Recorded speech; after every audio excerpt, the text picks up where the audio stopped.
Prendre le temps de parler de sujets divers, de partager des leçons apprises et parfois oubliées. Prendre le temps d'écouter des gens venus d'horizons différents et l'histoire qu'ils ont à nous raconter. Avec humour, sensibilité et juste ce qu'il faut de sérieux pour marquer ce moment d'inspiration qui nous vient d'ici et d'ailleurs.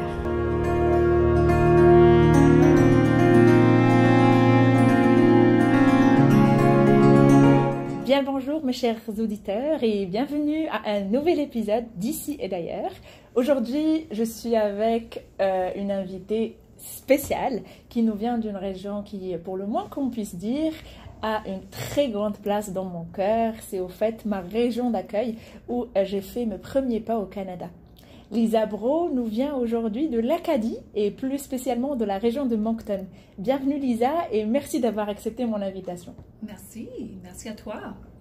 Alors, en fait, on va commencer notre conversation. En étant à Moncton, j'ai remarqué que la communauté acadienne avait une grande fierté d'appartenance. Donc, j'arrivais à voir ça, au fait, chez les gens.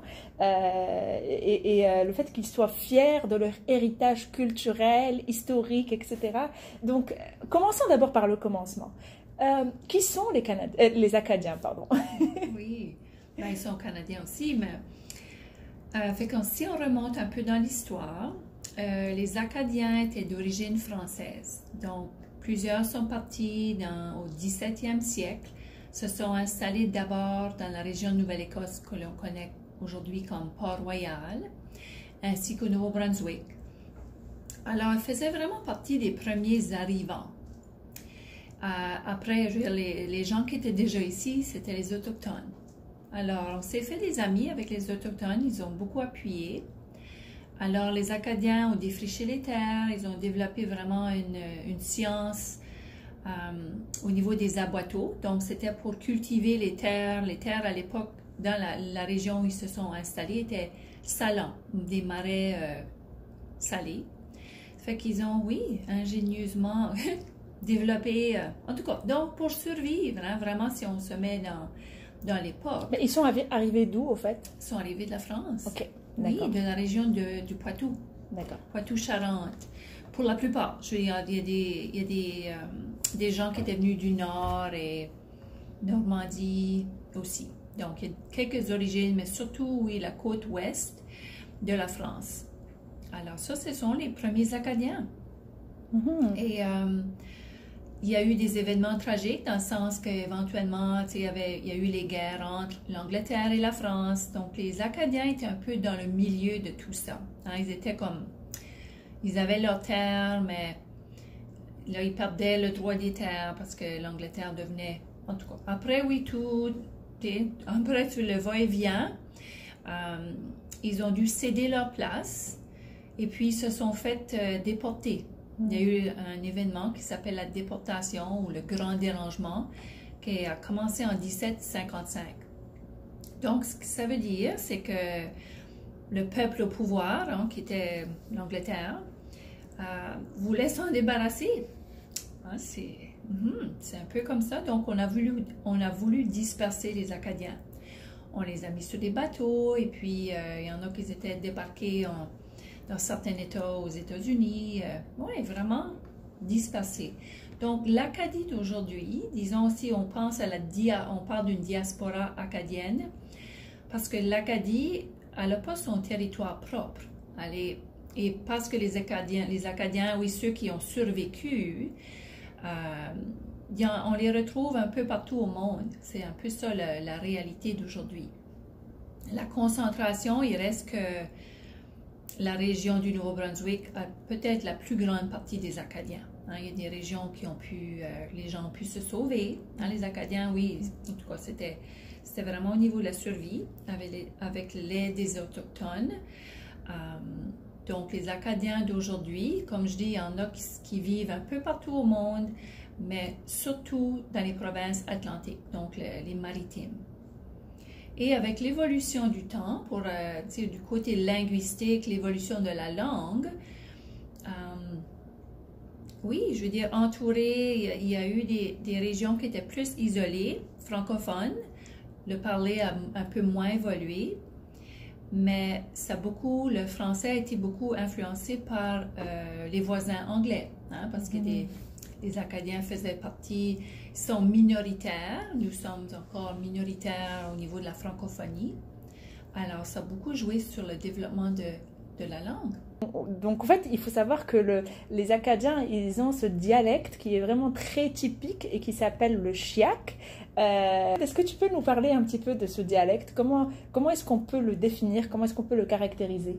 Oui, oui, juste pour reculer un peu, parce que il y a des régions, puis il y a le parler acadien et il y a le chiac. Je veux dire, si le parler acadien, c'est le parler un peu vieilli, donc il y a beaucoup de terminologie, c'est le parler de mes grands-parents, ce qu'on faisait référence au parler acadien. Le chiac, dont tu viens de nommer, c'est spécifique au sud-est du Nouveau-Brunswick. Donc, toute la région de Moncton a développé, parce que Moncton, au jour d'aujourd'hui, c'est la seule ville canadienne qui est officiellement bilingue, mais elle fait partie, c'est le Nouveau-Brunswick, c'est une province bilingue. Mais Moncton, oui, ça a été particulier, oui, toute la présence anglophone, mais quand même un tiers de la population qui est acadienne, francophone. Mais tout ce métissage-là de la langue a créé une forme de nouvelle langue. On peut dire que c'est une variété du français. Il y a certains linguistes qui vont dire que elle a son système à elle, qu'on peut dire qu'elle est, oui, c'est presque une langue. Hein, le chiac, C-H-I-A-C. Donc, oui, oui, c'est vraiment une caractéristique. Des fois, on essaie de l'imiter parce que, mais c'est ça. Elle est propre à elle, elle insère des mots anglais, à partir d'un verbe en anglais, comme je vais donner un exemple, hein, on va le franciser, mais disons, driver un car. Hein, si je dis, je vais aller driver mon car. OK. Driver, ça vient du verbe drive en français, donc conduire, mais on a mis le ER à la fin.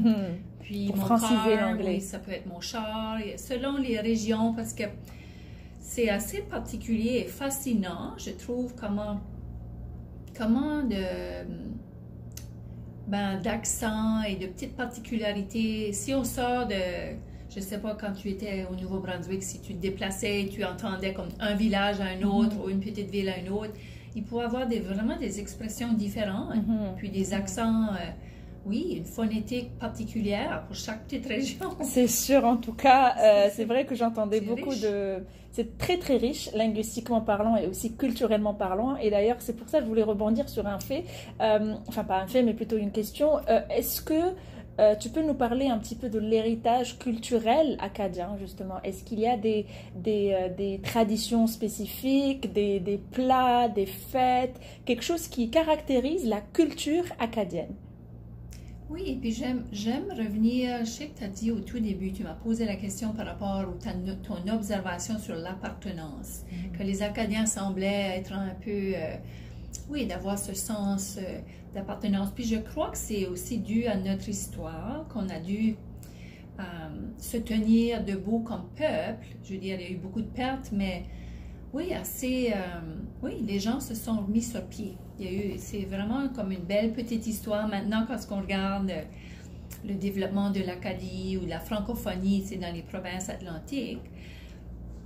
Et au niveau des plats, par exemple, il y a des plats encore traditionnels, mais qui sont moins communs. Je veux dire, c'est pas au quotidien qu'on les mange. On dirait que ça devient des plats un peu plus spécifiquement pour des occasions, tu sais, qu'on veut souligner.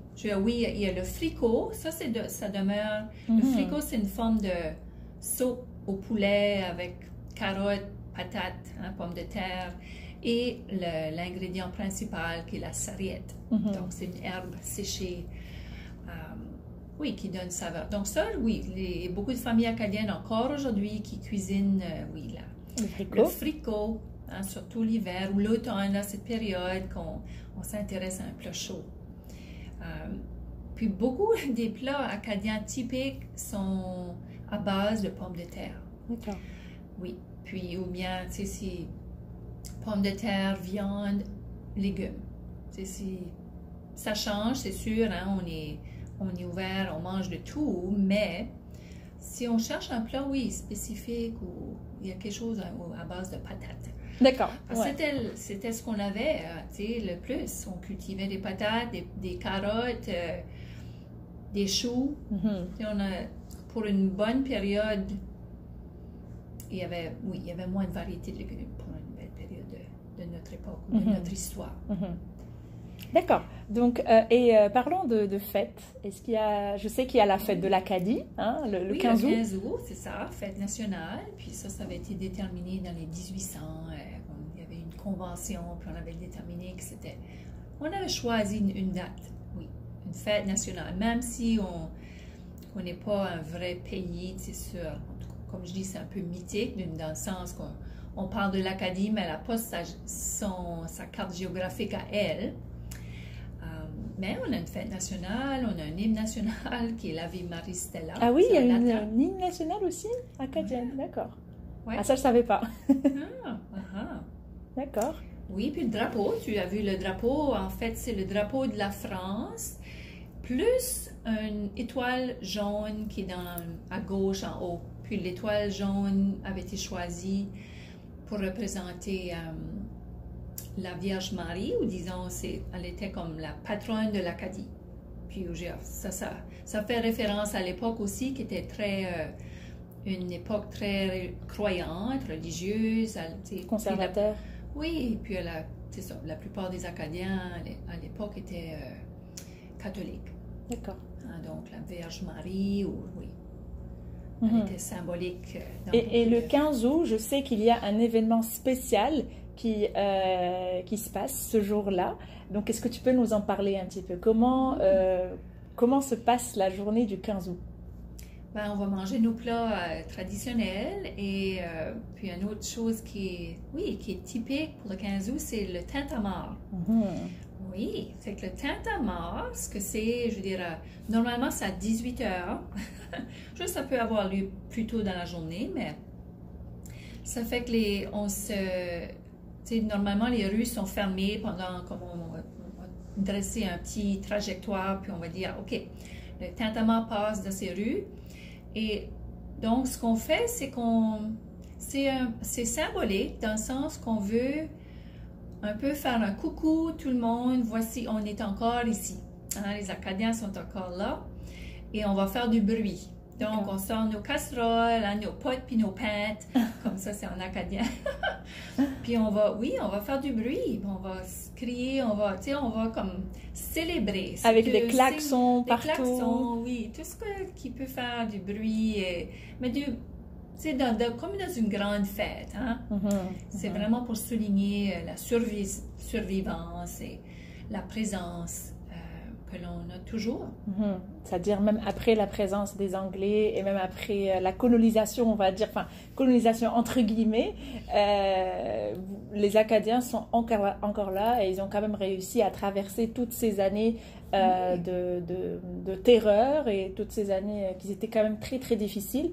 Parce que je sais que l'histoire n'a pas épargné cette communauté, malheureusement, c'est-à-dire qu'il y a eu beaucoup de morts, c'est quand même une histoire qui est assez tragique. Mais voilà. Comme beaucoup d'autres peuples. Exactement. C'est ça, oui. Hein, on se reconnaît là-dedans, dans certains peuples. C'est ça, c'est des tragédies. Et puis, grâce à notre résilience, c'est ça, nous voici toujours aujourd'hui. Oui. Alors en fait, moi je voulais faire cet épisode aujourd'hui sur la culture acadienne particulièrement parce que je trouve que c'est une culture qui est quand même qui enrichit la culture canadienne finalement. Hein. C'est ça que j'aime beaucoup, c'est que quand tu vas faire des zooms un petit peu sur les régions du Canada, tu trouves que chaque région a sa culture spécifique. Et donc moi j'ai eu la chance de vivre une partie de mon séjour au Canada à Moncton, donc j'ai quand même approché un petit peu cette culture acadienne et je voulais la faire découvrir aux auditeurs. Et une chose que tu ne peux pas manquer quand tu es en Acadie, enfin en Acadie comme tu as dit c'est un peu très abstrait, mais géographiquement, c'est-à-dire si tu es à Moncton ou peut-être même en Nouvelle-Écosse ou à l'île du Prince-Édouard, donc les provinces maritimes, et bien tu as l'accent français qui est très marquant, au fait, enfin français acadien, on va dire. Je suis en train de peser mes mots avec toi comme ça. juste pour être sûre de bien m'exprimer. Mais c'est le français, au fait. Moi, je me rappelle quand j'avais rencontré la première personne acadienne, elle m'avait parlé et j'étais là devant elle avec des grands yeux. J'avais rien compris de ce qu'elle avait dit, mais je me suis dit, ok, alors là, je pense pas qu'on va s'en sortir. Il va falloir qu'on aille parler anglais pour qu'on puisse s'entendre, parce que c'est vraiment très, très spécial comme accent et comme langue. Donc, tu ferais référence, probablement, cette personne parlait plus de chiac. Oui, oui, c'est ça. Donc, exact. Le métissage, plus d'anglais. Exactement. C'était vraiment le chiac avec des mots que je n'avais jamais entendus, ou des fois, peut-être que j'étais pas encore habituée au métissage français-anglais. Donc, comme tu l'as si bien dit, donc franciser des mots qui sont déjà en anglais. Donc, c'était vraiment pour moi un peu, c'était une nouveauté, hein. C'était une grande découverte linguistique. Est-ce que tu t'es adaptée à comprendre? Un petit peu avec toi maintenant, un petit peu. Quand je vois par exemple, justement, je voulais rebondir pour parler de ton personnage Joséphine. Hein. Je sais que toi, tu adoptes un personnage théâtral, Joséphine, qui est une acadienne et qui parle en chiac. Je reviens au parler acadien. Donc, oui, le personnage de Joséphine, que je joue, elle a 80 ans. Donc, elle... oui, elle va servir des mots en anglais, puis tu sais, ça peut ressembler au chiac, mais ça ressemble plus au parler acadien, donc un parler qui est un peu plus archaïque, parce que je vais compte tenu de sa génération. Puis quelque chose qui est intéressant aussi pour les générations, et même j'ai fait un travail pendant 6 mois en France, dans la région de Poitou justement. Et les gens, oui, du Poitou-Charentes, parce que nos origines sont de cette région, des fois, ils étaient étonnés de m'entendre, mon vocabulaire, ceci, puis certainement mon caractère, mon personnage de Joséphine. Elle a un parler un peu vieilli il y a encore vraiment un vocabulaire que les gens du Poitou-Charentes vont reconnaître. Donc, on a conservé... C'est dans le parler acadien, oui, il y a encore du vieux français de certaines régions, de nos origines. Et je trouve vraiment ton idée excellente parce que grâce à ton personnage, tu fais revivre et tu fais perdurer, on va dire, la langue acadienne qui, malheureusement, va peut-être dans quelques années s'éteindre, peut-être parce que c'est, comme tu as dit, une langue qui est très vieille et donc aujourd'hui, la nouvelle génération ne parle pas beaucoup cette langue et je trouve que c'est vraiment excellent comme initiative, c'est que justement tu gardes cet héritage culturel. Alors parle-nous de ton personnage, Joséphine. Oui, parce que la langue évolue, hein, c'est ça la réalité. Puis Joséphine, oui, son époque, elle veut raconter des récits, qui sont inspirés de son vécu. Et aussi moi, comme Lisa, c'est vrai que j'ai grandi avec des parents plus âgés. Je sais que ça a influencé, donc j'ai été exposée, à un français plus vieilli, qui était un peu avant le chiac. Hein, donc, donc pour moi, c'est très naturel. Et c'est ça peut-être c'est une façon de faire vivre un peu plus longtemps certains où, des fois on a un vocabulaire passif.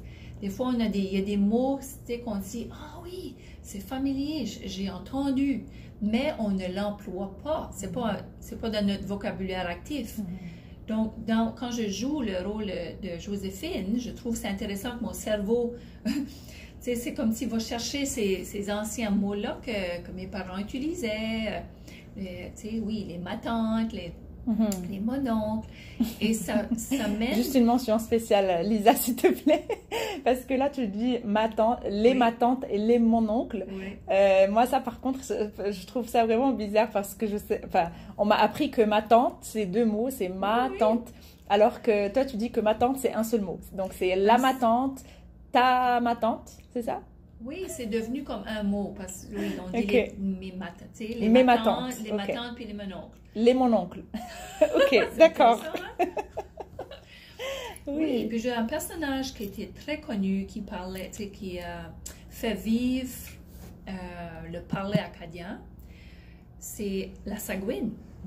Ça, c'est un personnage qui a été créé par Antonine Maillet, qui est très bien connue. Je veux dire, c'est, je pense, l'écrivaine c'est le mieux connu dans l'histoire de l'Acadie jusqu'à maintenant, je dirais. Si par chance vous avez l'occasion d'aller au Nouveau-Brunswick, n'hésitez pas justement à passer par le pays de la Saguine. Hein. Oui. C'est toute une région qui est faite en l'honneur de ce personnage-là, personnage théâtral hein, qui n'est pas réel, mais c'est un personnage fictif. Mais c'est vraiment un village qui est magnifique, très surprenant et où tu apprends justement à connaître et à apprécier cette culture qui est la culture acadienne. Alors Lisa, est-ce que je pourrais te demander de faire appel à Joséphine justement pour répondre à mes questions express?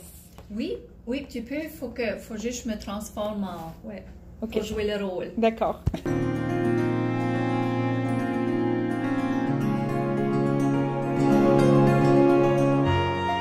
Bienvenue Joséphine, merci de nous rejoindre pour la deuxième partie de cette interview. Merci beaucoup. Moi aussi, ça me fait plaisir. Puis comme on dit par chez nous, je suis bénaise d'être ici.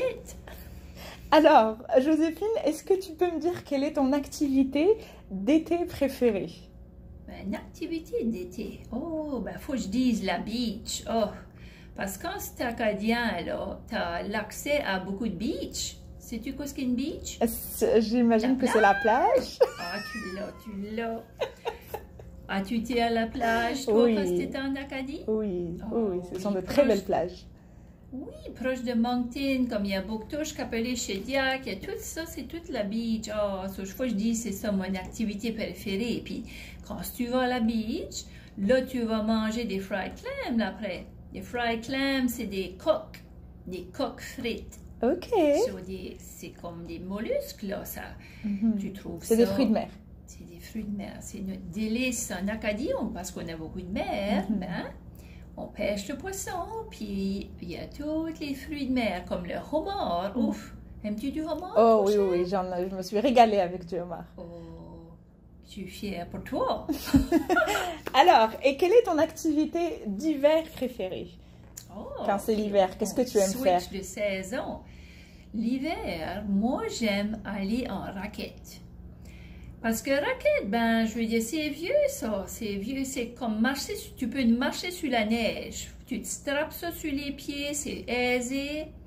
Puis tu peux aller loin. Tu es comme marcher sur l'eau, tu marches sur la neige. So, la belle raquette, moi, oui, tu peux prendre la bonne air fraîche, là. Une journée pleine de soleil, ciel bleu clair. Ouais, je dirais la raquette. Joséphine, est-ce que tu as déjà rencontré des gens qui ne sont pas canadiens, qui sont d'un autre pays? Toi, tu m'as dit que tu venais d'un autre pays. Je sais que tu es canadienne, oui, je trouve ça intéressant. Puis, j'ai rencontré du monde de la France et tout, parce que c'est là que mes ancêtres venaient, là. Puis, vous savez, une fois à tous les 5 ans, à Stur, il y a un congrès mondial acadien. Parce qu'il y a des Acadiens un peu partout au monde, puis c'est ça, c'est un moyen de se rassembler. D'accord. Et je voulais au fait, moi, plutôt parler de la cuisine. Est-ce que tu aimes cuisiner, toi? Ouais, moi j'aime faire à manger. Oh, puis j'aime surtout manger. D'accord. Qu'est-ce que tu aimes cuisiner, Joséphine? J'aime faire des soupes, moi. D'accord. Je suis une faiseuse de soupe. Une faiseuse de soupe. OK. Toutes sortes de soupes. Du jardinage, des fricots, des soupes à la crème et tout, comme crème de tomate. Oh, c'est bon. Ouf! Génial. Au fait, Joséphine, Lisa nous a dit que elle nous a dévoilé ton âge, elle nous a dit que tu avais 80 ans, c'est ça? Ah, je suis fière de dire j'ai 80 alors. OK. Et quel est ton meilleur souvenir d'enfance? Mon meilleur souvenir d'enfance? Oh, tu sais, quand t'es rendu à 80, t'as pas mal de souvenirs. Ça fait juste en prendre. Je vais dire que moi, j'ai grandi à la farm. Ça, on avait des animaux, puis on tirait des vaches. Je vais dire qu'un de mes bons souvenirs, c'était de voir la vache vêlée. Ça veut dire, quoi ça veut dire, ça, hein? Non, je sais pas ce que ça veut dire. Une vache, tu connais une vache? Oui, je sais ce que c'est qu'une vache. On peut dire la vache a vêlé. Ou on pourrait même dire la vache a mis à bord son veau. Ça veut dire qu'elle a donné naissance. Oui, j'ai vu ça tant petite, là. C'était comme, oh my God, qu'est-ce qui va? Oh mon Dieu! Oui, j'étais comme émerveillée de voir un petit veau venir au monde. Oui, je vois loin dans mon souvenir. Oui, c'est ça. J'imagine que ça doit être un souvenir que tu as gardé pendant longtemps. Merci Joséphine. Ça m'a fait plaisir, chère. D'avoir répondu à mes questions. Ce fut un très grand plaisir de t'avoir avec moi aujourd'hui. Oh, merci, moi et tout. Je t'embrasse. Merci Joséphine et puis merci Lisa aussi pour ce beau moment de partage. Je sais que Lisa maintenant elle est en train de d'enlever son masque pour revenir à son personnage, enfin à sa personne, hein, qui est Lisa. Oui, merci. Un vrai grand plaisir pour moi, Leila. Je pourrais parler longuement de l'Acadie, de tout ça. En tout cas, puis la linguistique, la langue, tu sais comment ça m'intéresse. Bah écoute, moi franchement ça m'a fait très plaisir justement de faire un zoom sur la culture acadienne aujourd'hui et d'en parler pendant ce petit moment. Si ça vous intéresse d'entendre plus d'Acadiens et de connaître un petit peu plus le personnage de Joséphine et surtout de décrypter ce qu'elle dit, oui, je vous mettrai en barre d'infos le lien de son blog et de sa page Facebook, donc la page Facebook de Joséphine qui fait des lives de temps à autre pour justement faire connaître son personnage au public. Quant à moi, je vais vous donner rendez-vous pour un prochain épisode. Je vous dis merci d'être resté jusqu'à la fin et je vous dis à bientôt avec une nouvelle personne qui nous vient d'ici et d'ailleurs.